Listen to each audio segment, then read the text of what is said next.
बड़े भाई दो मेढक वाली वह कहानी सुनाओ ना। एक बार की बात है, एक जंगल में एक तालाब था जिसमें दो मेढक रहते थे। वे दोनों अच्छे मित्र थे और हमेशा साथ खेलते थे। एक दिन वे दोनों भोजन की तलाश में तालाब से बाहर निकले और जंगल में घूमने लगे।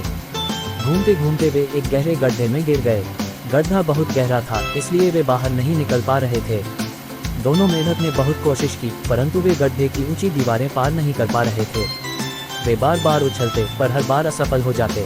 जल्द ही कुछ अन्य मेढक भी वहां आ गए और गड्ढे के किनारे खड़े होकर कहने लगे, तुम दोनों बाहर नहीं निकल सकते। ये गड्ढा बहुत गहरा है, तुम दोनों यहाँ से कभी नहीं निकल पाओगे।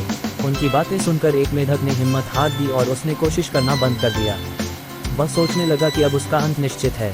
उसने अपनी हिम्मत छोड़ दी और गड्ढे के अंदर ही रह गया। लेकिन दूसरा मेढक हार मानने को तैयार नहीं था। वह बार बार उछलता और अपनी पूरी ताकत लगाकर बाहर निकलने की कोशिश करता। बाकी मेढक उसे बार बार समझाते रहे कि वह अपनी ऊर्जा व्यर्थ कर रहा है और उसे भी हार मान लेनी चाहिए। लेकिन उस मेढक ने उनकी बातों पर ध्यान नहीं दिया और अपनी कोशिश जारी रखी। आखिरकार कई प्रयासों के बाद वह मेढक गड्ढे से बाहर निकलने में सफल हो गया। बाहर निकलकर उसने चैन की सांस ली। जब दूसरे मेंढकों ने उससे पूछा कि उसने उनकी बातों पर ध्यान क्यों नहीं दिया, तो वह मेढक बोला, मुझे सुनाई नहीं देता।